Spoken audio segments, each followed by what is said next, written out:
Taxe d'habitation 2023. Réclamez votre argent, vous avez sûrement dû trop payer. La taxe d'habitation, un impôt local qui concerne de nombreux foyers en France, peut parfois donner lieu à des paiements excessifs. Que ce soit en raison d'une erreur administrative ou d'un changement de situation non pris en compte, il est possible de récupérer les sommes trop versées. Cette vidéo explore les démarches à suivre pour obtenir un remboursement et éviter de payer plus que nécessaire. Découvrez comment identifier une surimposition, quelles sont les étapes pour faire une réclamation et quels documents fournir pour maximiser vos chances de succès. Une lecture essentielle pour tous ceux qui souhaitent optimiser leur budget et alléger leurs charges fiscales. Les erreurs de taxation en 2023, comprendre le problème.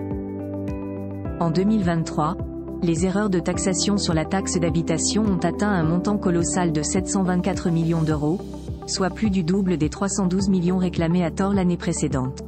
Cette augmentation significative est principalement due à l'introduction du dispositif « Gérer mes biens immobiliers » qui a entraîné des erreurs tant du côté des contribuables que de l'administration fiscale.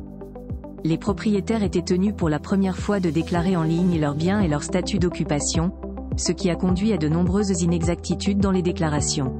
Pour ceux concernés, il est crucial de vérifier leurs avis d'imposition et de formuler une réclamation auprès des services fiscaux pour obtenir un remboursement.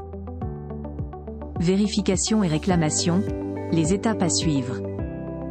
Pour vérifier une éventuelle erreur sur votre avis de taxe d'habitation, commencez par comparer les montants prélevés avec ceux indiqués dans l'avis reçu. Assurez-vous que toutes les informations concernant vos biens et leur statut d'occupation sont correctes. Si vous constatez une anomalie, plusieurs méthodes s'offrent à vous pour déposer une réclamation, en ligne via la messagerie sécurisée de votre espace particulier sur le site des impôts, par lettre, par téléphone ou directement au guichet physique. Il est important de noter que la réclamation ne vous dispense pas du paiement initial de la taxe. Vous pouvez toutefois demander un délai de paiement pendant la contestation. Procédure de remboursement, ce qu'il faut savoir. Une fois votre réclamation déposée, il est crucial de suivre attentivement son traitement. Le service des impôts peut demander un délai pour examiner votre contestation, durant lequel vous devez continuer à payer la taxe initiale. Si la réclamation est acceptée, le remboursement sera alors effectué. Pour faciliter cette démarche, veillez à fournir tous les documents justificatifs nécessaires et à bien détailler les erreurs constatées. Utiliser la messagerie sécurisée du site des impôts permet également de suivre l'évolution de votre dossier en temps réel.